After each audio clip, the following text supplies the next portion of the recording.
E aí, turma, continuando nossa temática de carboidratos. Na última aula, nós terminamos de falar sobre os monossacarídeos, que são as unidades básicas dos carboidratos. Alguns exemplos: glicose, frutose, arabinose, galactose, entre outros.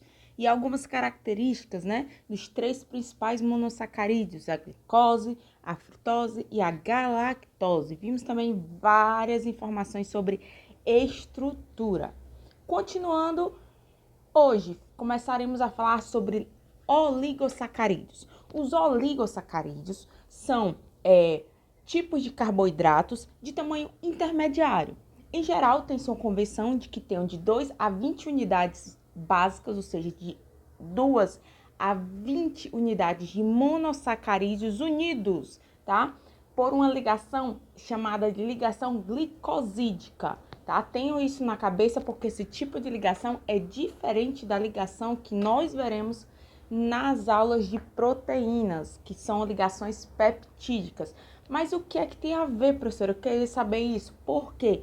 Porque as enzimas que vão atuar quebrando ou formando as ligações em um carboidrato, em uma proteína, são diferentes, tá? E entre os carboidratos existem enzimas específicas para cada tipo de ligação glicosídica.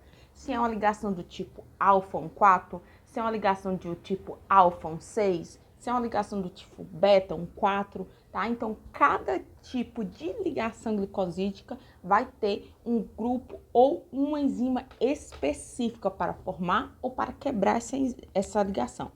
Então, o que é essa ligação glicosídica? Ela é uma ligação que ocorre entre o grupo hidroxila, o OH, tá?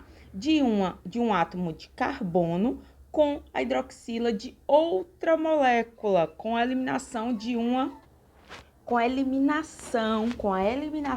molécula de água. Não é uma adição, tá? Então, quando a gente está aumentando o tamanho de uma molécula nos processos de anabolismo, certo? No processo de biossíntese de polissacarídeos, ou de oligossacarídeos, nós estamos eliminando água, tá? Quando o processo é contrário, é um processo de catabolismo, quando eu tenho um polissacarídeo, estou querendo obter energia desse polissacarídeo, a energia que está nas ligações químicas, eu faço o quê?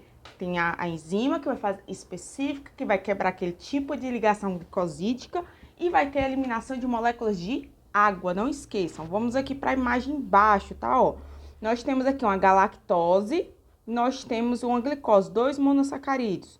Onde é que vai acontecer a ligação? Vai acontecer aqui, ó. Eu não preciso eliminar a molécula de água. A molécula de água é H2O, 2 hidrogênios e um oxigênio. Eu vou retirar aqui, ó, um hidrogênio, outro hidrogênio e esse oxigênio aqui ou o da outra. Vamos eliminar esse daqui, ó. E aqui vai ter uma ligação, certo?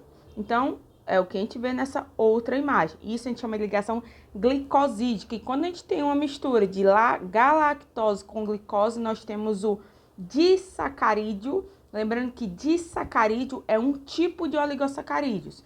Já que os oligossacarídeos podem ter de 2 a 20 unidades de monossacarídeos, cada um delas tem um nome. 2 são disacarídeos, 3 trissacarídeos e assim vai. E os mais conhecidos são os que estão de 2 unidades, que são o grupo dos disacarídeos. Outra coisa, essa ligação glicosídica, tá? A questão de concurso, viu? Várias vezes perguntou o nome da ligação ou pedindo para você reconhecer a ligação, certo? Numa imagem. Então, essa ligação glicosídica, tá? Ela pode ser hidrolisada em condições de acidez, tá? E são resistentes a condições básicas. Por isso, quando você quiser quebrar uma lactose para produzir glicose e galactose, o meio onde você vai fazer essa reação tem que estar acidificado. Vamos lá rapidinho para nossos disacarídeos, tá? O primeiro disacarídeo importante que nós falaremos é a sacarose. A sacarose é um disacarídeo formado pelos 2 monossacarídeos, glicose e frutose. Eu sublinhei aqui, coloquei esse balãozinho aqui, por quê? como a gente está ensinando, né? E dentro da ementa nós temos temática sobre técnicas de ensino. Uma forma como a gente tem muita informação em bioquímica é você dar as opções de ensino, né? As opções de facilidade de aprender. Eu aprendi assim, que um professor me ensinou. Eu aprendo a frase gli-fru-sa. Então, eu sei que gli-fru-sa é glicose mais frutose dá sacarose. E assim vai. Esse é o disacarídeo mais consumido que se tem, que é o que a gente conhece como açúcar de mesa, açúcar cristal, tá? E as principais fontes são a cana-de-açúcar e a beterraba. E aqui nós temos a fórmula molecular, ó. Ok? Então, o que acontece? Observem que existe, como nós vimos, o chamado açúcar redutor. O açúcar redutor é aquele açúcar que tem um grupo, né, OH, o grupo OH, ou seja, uma hidroxila que está livre para ser utilizada no carbono 1. Então, vamos ver aqui, ó, carbono 1. Dessa parte, tem algum OH livre? Não, o oxigênio está ligado com a outra unidade do monossacarídeo. O carbono 1 aqui, ó, ele não está dentro do anel aromático, do anel cíclico. Então, no caso da sacarose, nós não temos um grupo OH nesta posição que facilite o processo de oxidação. Por isso que a sacarose, diferente dos monossacarídeos, esse disacarídeo é não redutor. Então, ele é mais estável aos processos de oxidação, e é nos processos de oxidação que é eliminada, liberada o processo a boa parte da energia nos processos de bioenergética que nós veremos mais na frente.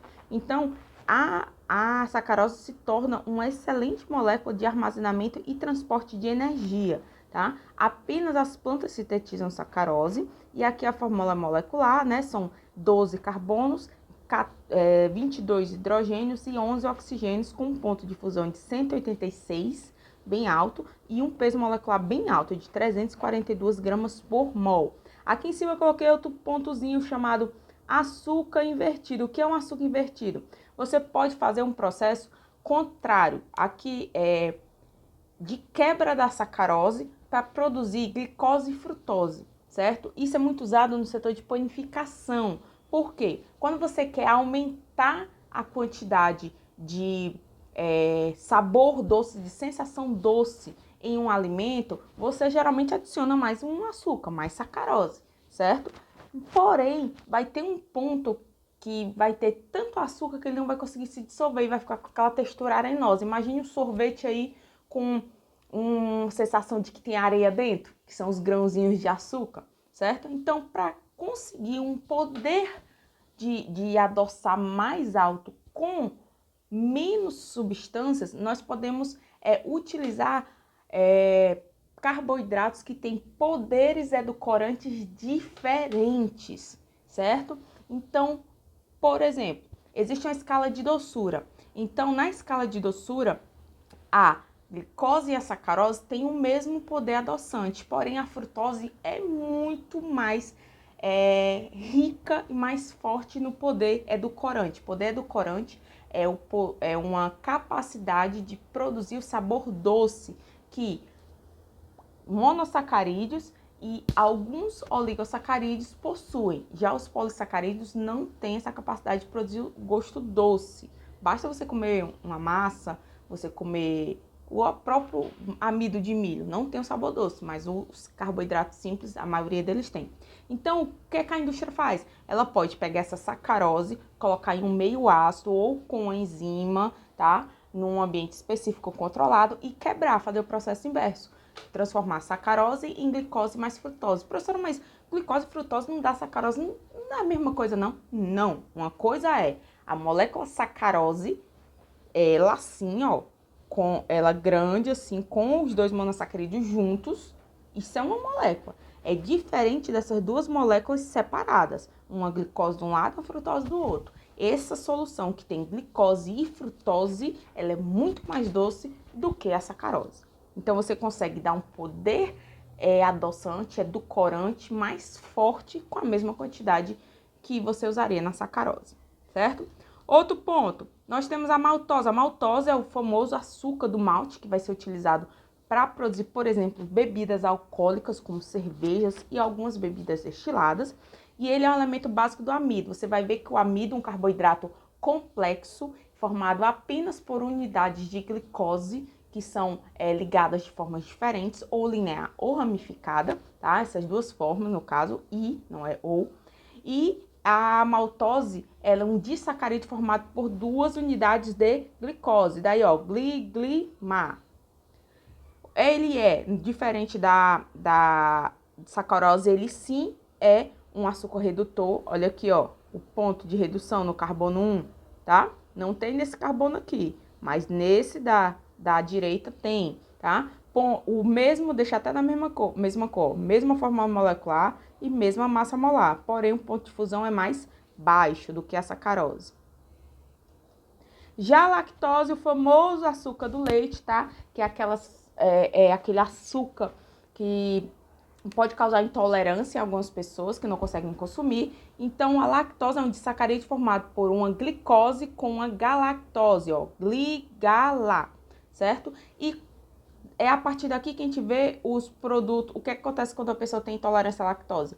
A principal informação é que a pessoa não tem a capacidade, o nosso corpo ele não consegue absorver grandes moléculas. Então, existem processos, enzimas e acidez, sais biliares, para quebrar essas moléculas em unidadezinhas menores, para que as microvilosidades lá do intestino consigam absorver essas moléculas e elas entrarem na corrente sanguínea e começarem a entrar no metabolismo dentro das células. Então, a lactose acontece que muitas pessoas não têm a enzima conhecida popularmente como lactase, que vai fazer esse processo de quebra de lactose em glicose e galactose para o corpo absorver. E o acúmulo dessa lactose causa vários males para as pessoas.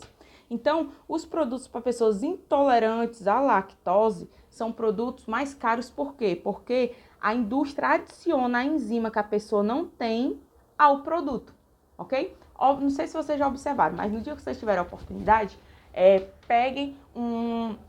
comparem um leite integral, de caixinha mesmo, um HT, e comparem ele com o mesmo leite de caixinha, só que sem lactose. Você vai observar duas coisas. O leite sem lactose, ele tem uma coloração mais amarelada e ele também é mais adocicado. Por quê? Porque a lactose em si, a lactose não é muito doce, né? À toa que o leite integral não é doce, né? Então, mas quando você quebra a lactose em glicose e galactose, essa mistura dos dois monossacarídeos separados torna aquele leite mais adocicado. E também, como o leite UHT ele passa por um processo de aquecimento, no processo de esterilização asséptica do produto, então tem aplicação de calor com açúcar passa por um processo chamado de caramelização. É o que acontece, por exemplo, na calda de pudim. Quando a gente coloca o açúcar, a água e leva para o fogo, ele não começa a caramelar? Acontece a mesma coisa no leite sem lactose, certo? Ocorre, professor, por que ocorre no integral? Porque alguns tipos de carboidratos monossacarídeos são mais suscetíveis a ocorrer esse processo de caramelização do que alguns disacarídeos. Então, vamos lá. Aqui, ó, nós temos, ele é um açúcar redutor, olha aqui, ó, a hidroxila no carbono 1 disponível para oxidação, mesma fórmula molecular, mesma massa molar, porém o ponto de fusão dela é bem alto, ó, 202. Sobre os polissacarídeos, vejam o vídeo 2. Tchau, tchau!